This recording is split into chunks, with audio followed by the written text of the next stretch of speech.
All right, so we got some pretty big updates which have just hit the Nike sneakers app. Before we touch on that, though, we do have some breaking news, which, according to Z Sneakerheads, Jordan 11 Rare Air pushed back till October 20th. So if you've been wondering why you haven't seen a whole bunch of YouTubers flexing these in your face out early, talking about how these are going to be a problem, not to sleep on these, well, this release was originally thought to be scheduled top of October, now been pushed back just a few weeks, so I guess you got to be a little more patient.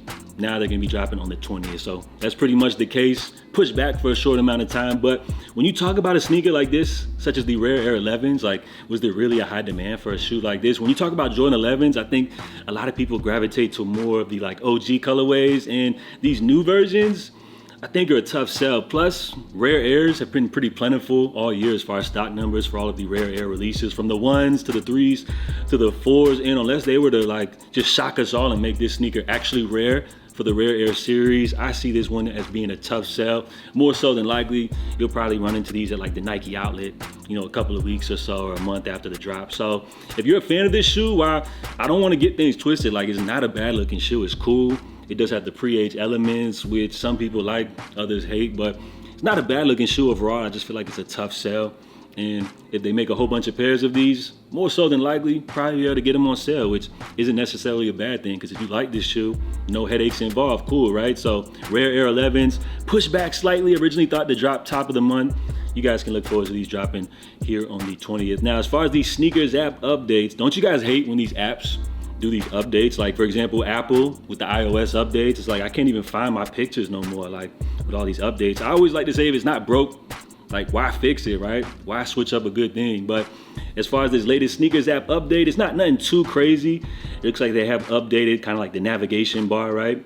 Now, as far as the categories, things are kind of switched up. They're broken into your main feed, which is gonna be like front and center, everything sneakers, all the new stories, updates, latest in sneaker culture, in stock, which of course, obviously self-explanatory, upcoming, self-explanatory, what you guys can look forward to as far as upcoming releases as they load up via the app. But as far as the biggest update, looks to be the map functionality, which you can now actually explore partner stores and community spaces near you.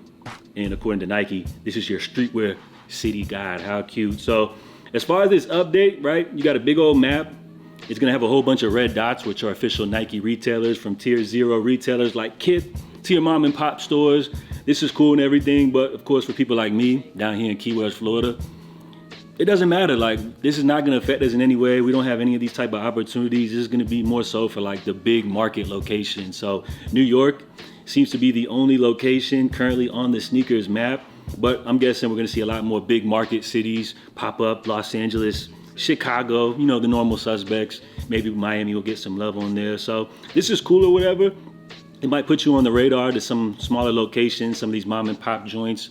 So that's kind of cool. And it's interesting because when you think about Nike a few years back, they were doubling down on digital only, pretty much ignoring these physical locations, ignoring their retail partners, trying to push everything through the sneakers app, which of course that was a move which, came back to bite them. So it's kind of funny that they've done a complete 180. Well, I mean, it's expected, right? If things didn't work out, they got to switch it up. And now they're encouraging you to get outside and shop at these physical locations. So kind of cool, not nothing too major, but I'm guessing Nike will probably find some type of way to incorporate specific releases, like maybe a certain pair of sneakers will be dropping at a specific store on the map. Another way to kind of throw us off and make sneaker releases, more difficult to cop, which has been kind of a common theme here in 2025, as they're liking to bring the chase back, bring the hype.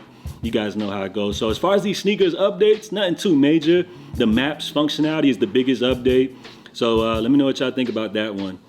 And then, of course, today we got the big CPFM raffle, which I'm actually recording this one in advance. It's going to be going live 3 p.m. Eastern. So I want to wish everybody good luck trying to grab these 3 different selections of these new sponge dunks, whatever they're calling them. So when you talk about CPFM collaborations, we had the Air Force Ones, which have always been a big hit. And then, of course, you have the last dunks, which were those like crystal joints, resale prices, crazy, super limited. So as far as these, they're cool or whatever. I mean, the sponge material brings a different element to the table. Colors are kind of funky. If I had to pick one of these, well, these aren't really my cup of tea per se. I'm not gonna just jump on the bandwagon because they're hyper limited or something like that. The black pair is cool, probably easiest to wear. Middle pair is wild. I think the medium is this first one right here. While the colors are loud, a little more toned down, you know, I could actually pull these off probably, but nah, who am I kidding? This ain't my style, but this is a cool one. If you guys are into this type of thing, remember 3 p.m. Eastern. Shit, for what it's worth, just due to the resale value, it might be even just worth your time to just enter. If you guys want to make a quick flip, like why not? Everybody else is doing it. So CPFM Dunks releasing 3 p.m. Eastern. I wonder how long the raffle is going to be going. Is it going to be like a mini raffle?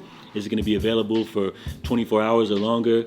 We'll see how things play out, but definitely one that's caught a lot of people's attention. So let me know, out of the three, which one would you guys prefer? And just so you know, as you're entering the raffle, you can actually enter for all 3 colorways. It's not going to affect your chances of winning.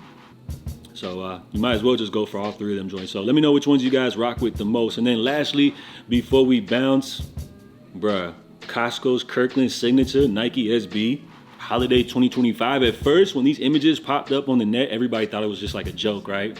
But it does turn out that this is actually going to be an official collaboration based off several news outlets. So this is wild, right? When you talk about Costco, while I don't have any in my area locally or whatever, I guess Kirkland is like the brand for like their products or whatever. So it's like a great value type of brand or something like that. So when you talk about this shoe, I mean, they're plain, right? Outside of the collab, they're not bringing too much flair to the classic Nike Dunk Low, but I guess it's interesting, like kind of like looks like a pair of sweatpants or something like that. But outside of that, I mean, there's not nothing too much interesting. I guess when you talk about storytelling, maybe they'll have some type of special packaging incorporated with the release, something to kind of bring it all together, because as of right now, I ain't gonna lie, them joints are just as bland as a Costco Kirkland rotisserie chicken. Not even gonna lie to y'all. So let me know what y'all think about these. As far as like SB fans, I'd be really interested to see your thoughts on this one, because holiday is usually reserved for like the most interesting Nike SB collabs. They usually like to, you know, add a lot of flair. Last year we got the Wizard of Oz. Previously we got those Powerpuff Girl dunks or something like that. So what is the deal? Like, what makes this one so exciting? Is it just the branding? Like, am I missing out on something? Is like Kirkland like a beloved brand or something? So y'all gotta let me know what y'all think about that one. So JATV, until next time. Oh, by the way, I always hate to say it, but like, if you guys haven't done so and you enjoy the content, consider subscribing down below. We're trying to push it up to the next milestone. We just hit 6K. Let's go ahead and make it to 7,000. Plus, if you enjoyed today's video, smash the like button. Plus, there's this new hype feature as well from YouTube, so show some love to that one as well. Let's go ahead and get this joint out into the algorithm. So, JATV. Until next time, I appreciate y'all. Stay safe, stay blessed. I'm out. Love. Stay safe, stay blessed. Stay safe, stay blessed. Stay safe.